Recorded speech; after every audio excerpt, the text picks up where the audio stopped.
This project was done for Dr. Reed Daly's EGR 351 Water and Wastewater class at Elizabethtown College during the fall semester of 2017. The interviews displayed in the video took place at the Elizabethtown Wastewater Plant with Denny and Lance and at the Lancaster Wastewater Treatment Plant with Chris and Philip. Please enjoy this perspective from wastewater plant operators. Okay, so Denny, can you tell us about yourself? My name is Denny Bear. I am the superintendent of the wastewater treatment plant here at Elizabethtown. I've been here, I'm in my 34th year now. Can you describe the general process steps from influent to effluent? Yes. Yeah, influent, we have preliminary treatment, which is basically, we have two 54-inch screens, lakeside screens. They screen out most of everything that's over a quarter of an inch. It's taken out there, so a lot of debris, paper products, you name it. We've had a lot of kids' toys, money. Then we go to a grit collector, which basically any grit that gets into the system gets taken out, and then we go through a grit classifier. Then we pump it into our oxidation ditch, which is our biological process. Once it leaves the oxidation ditches, it goes to final clarifiers, where it settles. The sludge on the bottom gets sent back into the oxidation ditch, and there's so much of it wasted a day. Right now we're doing about 78,000 a day. And then the clean water that runs out of the weirs goes to a chlorine contact tank. We chlorinate it, disinfect it, discharge it into the river. At the other end, Lancaster County Solid Waste Management Authority, or the incinerator, they can take 1 million gallons, and I think they're soon going to be asking for 1.5 million gallons of what we send to the river. They use it for cooling water for cogeneration. So they produce electricity, put that on the grid. Where do you put the waste, the actual solid waste, after the whole process is done, after it's separated out? Well, okay. Well, we dewater. Basically, we take 2%, which looks like muddy water. Mm-hmm. We add a chemical to it, which releases the water, makes flock particles, and then we squeeze the water out of it. But it'd only be it's still 80% water. It's like 80 to 82% water. The rest of it's solids. We take that, put it in the dumpster. They take it down to the Lancaster County incinerator. They incinerate it, and then the ash goes to the Fry Farm landfill, filled down in Turkey Hill. The Elizabethtown plant discharges into a small tributary which leads to the Susquehanna River. Next, we will travel down the river to the Lancaster Wastewater Treatment Plant, which discharges into the Conestoga River right beside the plant. Ultimately, both Lancaster and E-Town discharge into the Susquehanna River. Okay, well, my name's Chris Barron. I've been an operator a little over 20 years, 5 of those here. Before that, I lived in Southwest Florida and worked at a municipal plant down there for almost 17 years. Thank you. What's a day in the life of an operator like here? Well, it's never a dull moment, let me put it that way. You never know what you might find, There's, samples to be taken and tests to be run, oxygen levels, make sure the bacteria's got enough oxygen to feed the process. And monitor all the pumps so that everything's running, and if anything trips out, go reset it or call in someone that can deal with the problem. But yeah, it's just, constantly monitoring everything and making sure that everything's running as it's supposed to, and that way we get a good process and good treatment and a good quality effluent that gets discharged into the river with no pollutants. Well, would you describe the process for me a little bit, just in general terms? Okay, well, it's a basic nitrification process. The bacteria are naturally occurring in nature, and they're pretty much found anywhere. A handful of dirt's got the bacteria you need to start it, and it's just a matter of culturing enough quantity to treat the load that's coming in, and we do that with what we call an FM ratio, which is food was the F, and the M to microorganisms, and you get that in the proper balance, and then you obtain the treatment where the basic raw comes in a high ammonia form. And the first thing the bacteria will do, it will attack the ammonia, and convert it to nitrite, which is still a fairly toxic form of nitrogen, as far as aquatic life is concerned. And through further treatment, it'll reduce that to nitrate, which is a much less harmful substance. So once we've broken it down all the way to nitrate, there's actually some biological systems that cycle the effluent through different chambers in an anoxic zone, where there's very little, if any, oxygen at all. And in this case, the bacteria will feed on the oxygen in the NO3 molecule, and the nitrogen gas is released into the air as nitrogen gas. And it takes it out of the effluent, so that actually lowers the nitrate levels in the effluent, so you get a much better product, and that can be safely discharged into a river system, or in some cases it's actually going into an estuary where it go out into the ocean, in which even case it'd be more critical to keep these nitrates down, avoid algae blooms and things like that. But it's an entirely natural process. Very tail end of the process, that's on the clarified final product, and that's injected with chlorine, same concentration that basically you use in your municipal drinking water. But the only difference is, before it goes into the river, we actually neutralize that chlorine, so that when it does enter the river or any other water body that it may be going into, there's very little, and it's almost undetectable amount of chlorine that is left, so it will be no impact on wherever it's going to be discharged. Yeah, and so you service the general Lancaster and surrounding areas, and so then you discharge where? Right here in the Conestoga River. Okay. Right across the street there, that's our outfall right there. Okay. Chris goes on to explain some unique features of the Lancaster facility.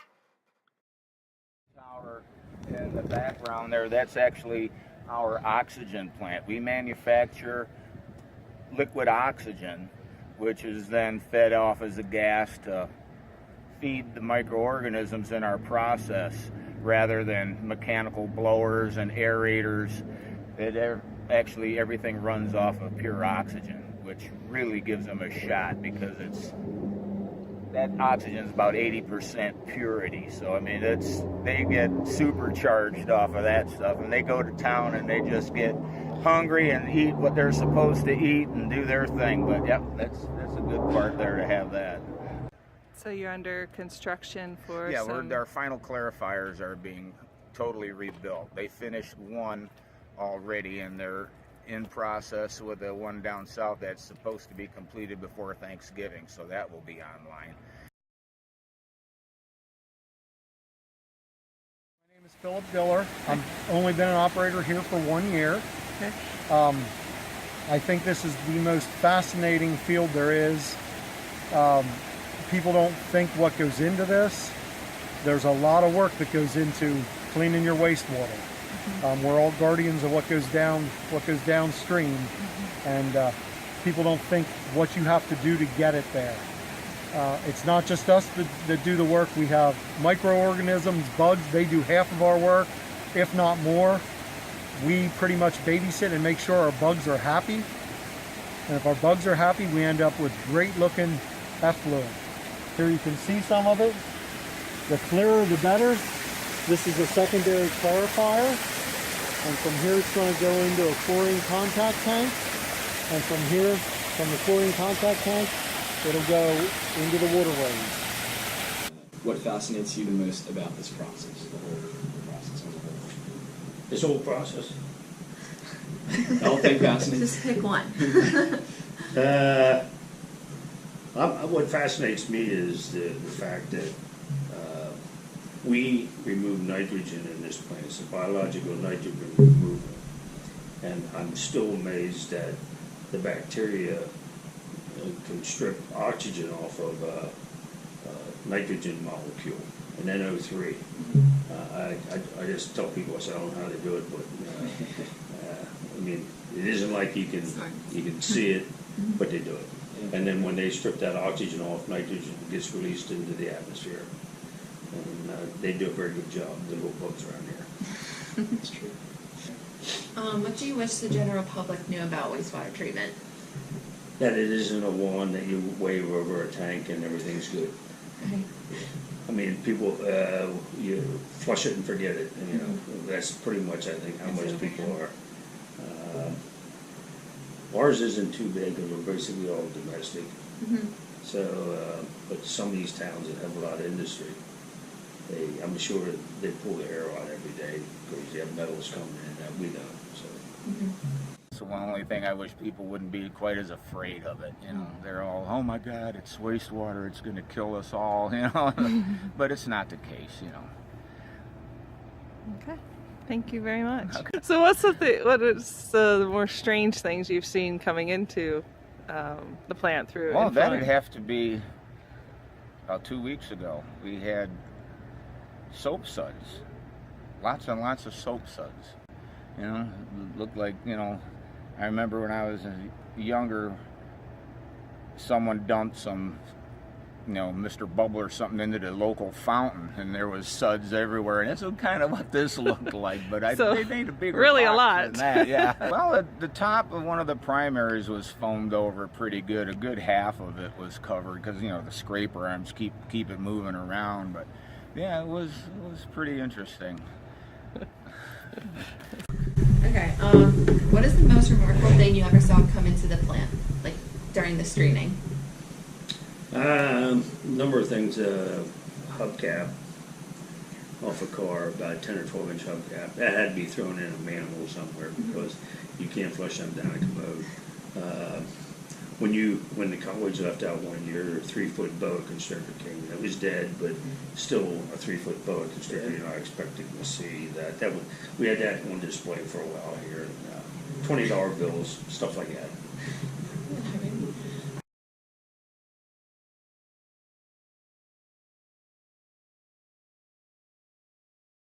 What do you wish engineers would consider when designing? Oh, you shouldn't ask me this question. Are you two engineers? Yes. Yeah, that's right. You're going to be engineers. Future engineers. Trying to. Just use some common sense and talk to the people.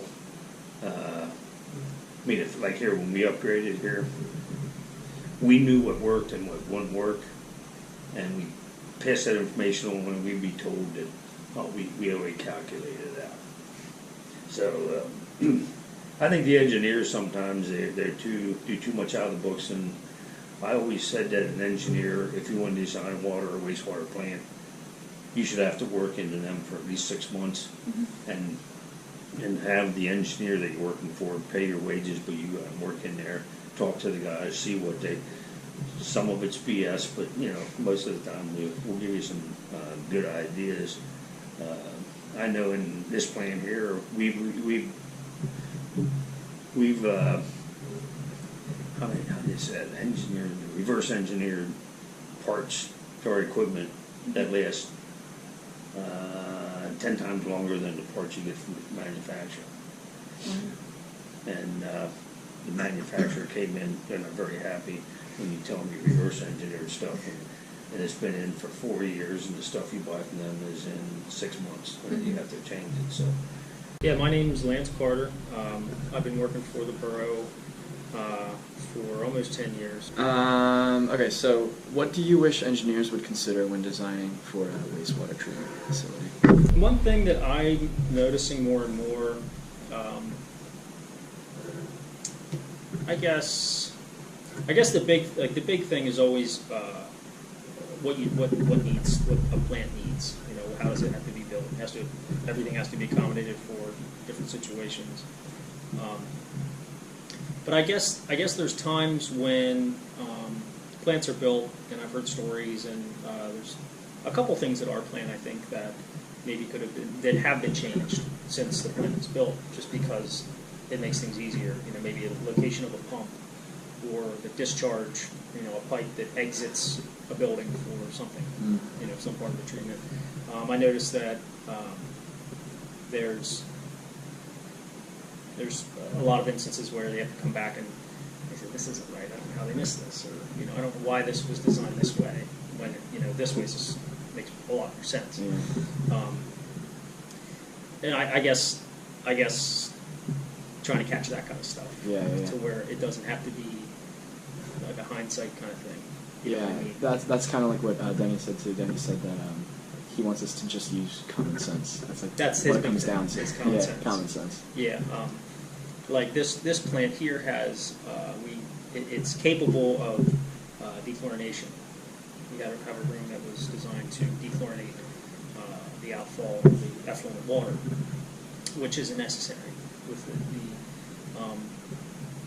the amount of chlorine that's used and the distance from the plant to the discharge point in the river is that of it's long enough to where really there's no reason to dechlorinate, which is something I learned as when I worked here. So there's a room with some big tanks in it, and some pumps that really aren't being used. And there's different processes to dechlorinate, with ultraviolet light, with chemical, things like that. But in our case, it's kind of proves to be a savings because it's 5 miles to the river, and it's it can go really without a hitch, that extra treatment, so to speak. So, what do you appreciate about wastewater engineers, and what do you wish that they would know? Well, keep up the good work. You're building some good designs. I've seen some of the newer things, and I'm really impressed with it because I've seen it from, a standpoint of span of over 20 years, what we had and when it got upgraded. And now when this is getting upgraded, the return systems are totally different than anything I've ever seen. And it's so much more efficient. It's just, it's like any other industry, I guess. Just cars, for instance, 20 years ago compared to what they're making now. I mean, the performance, the emissions and all that are just, it's not even close to what it used to be. It's nothing but good.